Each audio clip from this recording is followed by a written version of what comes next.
started this. You did this. You did this. What?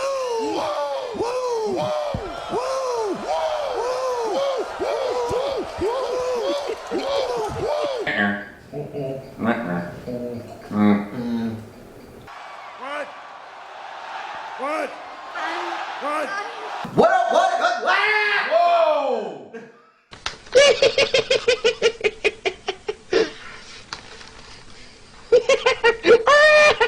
What we talking about?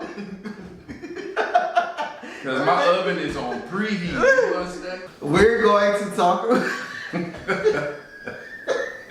We out here. We out here. This is the second episode, boy.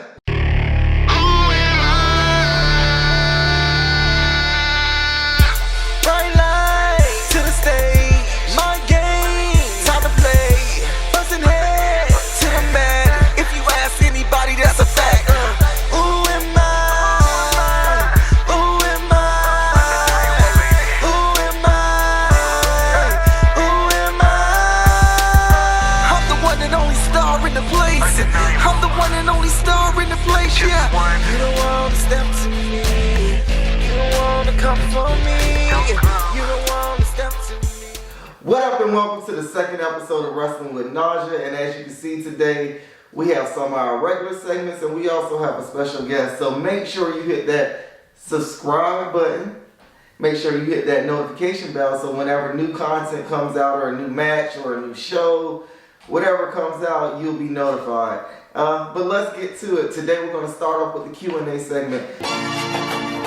You gotta remember my name, my name. Said you gotta remember my name. What's your favorite match to watch? Whoa, that's a lot. I'm just going to name three matches that I really like to watch because I can't really pick a favorite, honestly. And I guess you can get a sense of my fandom. Number one, we'll talk about WrestleMania 25, Shawn Michaels, Undertaker, the back and forth, the emotion. I just love that match. For me, it's not always about the moves. It's more about the story and the selling. That match, yeah, that's one of my favorites. Also, Royal Rumble 2003, Benoit and Angle.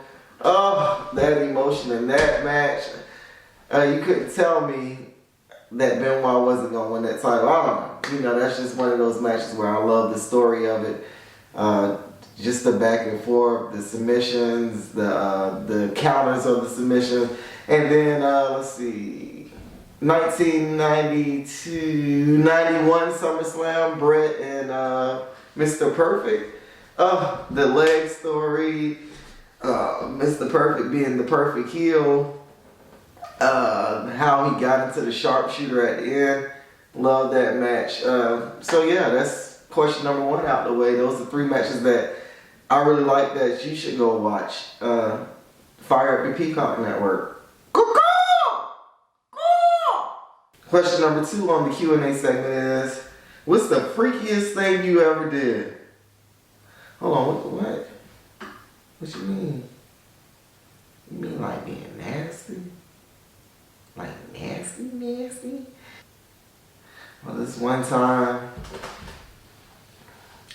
when I was, at church, it was during Sunday school, man. I'm just playing. Y'all was like really into that. No, that wasn't a question. I was just trying. I didn't get a lot of DMs for questions, but yeah, ask me anything. If you don't ask the question, I can't answer it.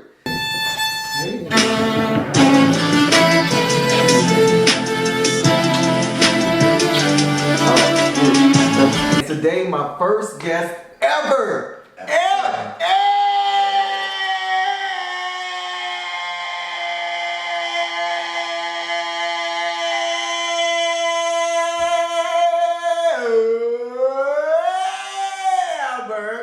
Guest Skrilla the Great. Embrace it. You know, you got. I can't do it that long. The greatest, the baddest, the best, and the great. I'm the greatest, the baddest, the best, and of course he is the Mr. Greatness. The great. That's right. I'll talk about Georgia wrestling, the state of Georgia wrestling. Ooh. The state. You know, why certain people don't get the recognition that they deserve, and why and why some people get overly recognized.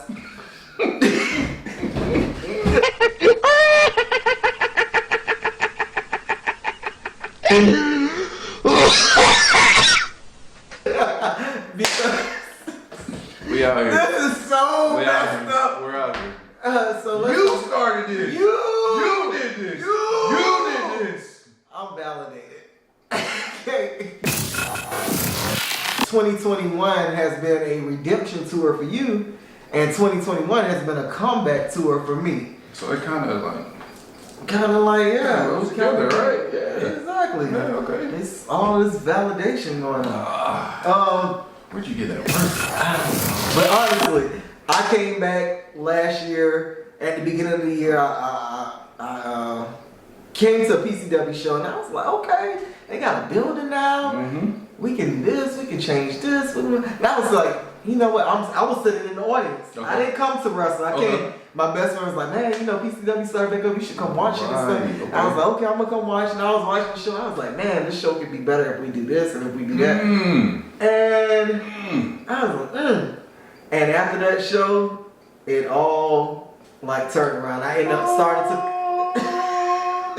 I started to commentate, and I honestly just wanted to find a place. Wait. So you said first you was in the stands, right? Yeah, I just You wanted. wasn't even playing. I wasn't playing. I wasn't You playing wasn't to wrestle. I didn't plan to be in the show, and I just wanted to come see the PCW show. And then I saw the PCW show, and I was like, man, I should come and be involved. And then what was the next step? I said, I'm gonna just be involved. I'm gonna be a commentator.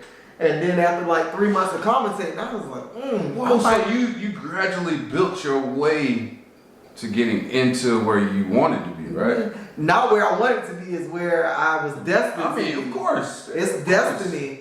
And But you showed the footsteps of. yes, I how decided to commentate. And then in the middle of commentating, I was like, man, I might. That's forbidden fruit to some people nowadays. They have to start in the ring. I was like, man, I could probably start back wrestling again. I know it's been a long time, but I'm still athletic. I'm still, I still got something. You got it. And man, I started training. Yeah. I was falling all over the place. Right. Every time I springboard, I failed. Everything I tried to do, attempted to do, I literally was like messing up. Right. I was like, well, maybe I don't still have it. Okay. But 3 months later, Mm-hmm. a nigga was like, bow, bam, springboard, drop kick, all of that, doing it. Wow. And then I got in a car accident. Car accident took me out for like 6 months. Back messed up. So this is like the second half of This 2020. last year.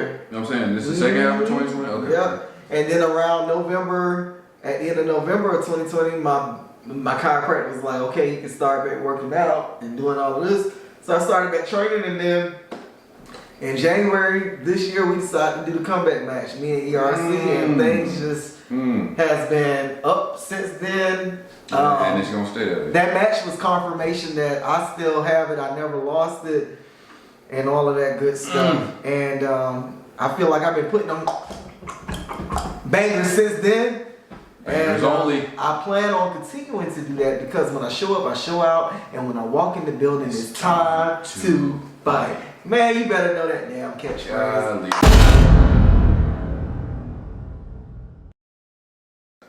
Like at the end of the day, as far as like hearing your story of 2020, it's different, but it's the same.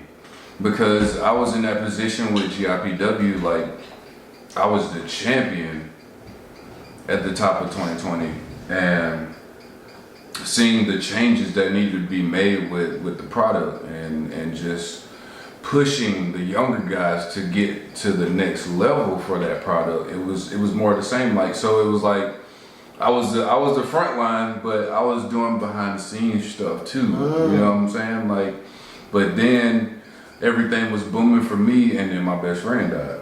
Whoa. That was my second half, so life hit me like a ton of bricks.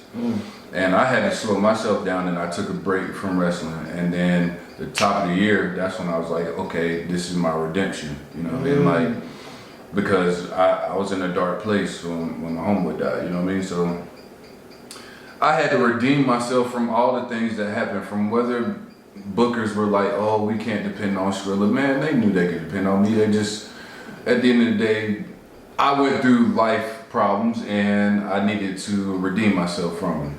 And hold on. Go ahead. Let's talk about, you said these bookers. Well, let's talk about it, man. I have reached out to quite a few people. Okay, first of all, I am traveling all over the Southeast. I got shows in Florida, South Carolina, whatever. They're coming up. And I continue to prove myself. There has not been a place I have not been where I have not done what I'm supposed to do in the ring and exceeded what was expected. The PCW is where I started, is where I trained at. And I walked away years ago. You know, me and Steve, I love Steve Platinum. I don't care what nobody say.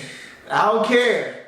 Steve was my first trainer. Steve believed in me, and he was always kind of hard on me. And as he should have been. I think, shut up. And like, even though I'm wrestling at other places and I'm traveling and stuff, I still have an investment in PCW. That's right. So since I've come back, I've helped with the production, the graphics and stuff like that. That's home, bro. That's home. I have my own production company. If you didn't know it, that's why you watch the show. Production company, graphics, video, all of that. That's what I do for a living. You know, I don't have a 9 to 5. My 9 to 5 is my production company. As far as that redemption tour that got into the campaign where I'm at, Mr. Platinum had a lot to do with that. Like that man, and you say he hard on you, but that's his job. He like the oracle. He say shit that you want to hear, but then he say what you don't want to hear, and then you just got to figure out.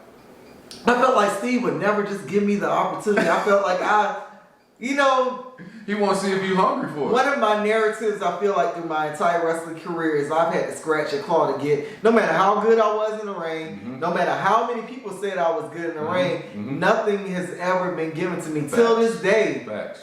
Till this day, I want you to listen to this. Nothing. Till this day, I want everybody to listen to this. Till this day, I have never won a singles championship in my career. Ever. And I'm still going, I'm still proving myself, I'm still putting on amazing matches and stuff. I'm still doing what I got to do because it's still like, oh. You will though. It's You're going to. Man, if you just knew how much it just like tears at me to see people who barely got this much of talent that I. What the hell are you doing? Larry! Larry, you can't just. Oh, Larry! Oh, are you alright? How did Larry! What's going on here? Oh, Sir, I'm a wrestler. Oh!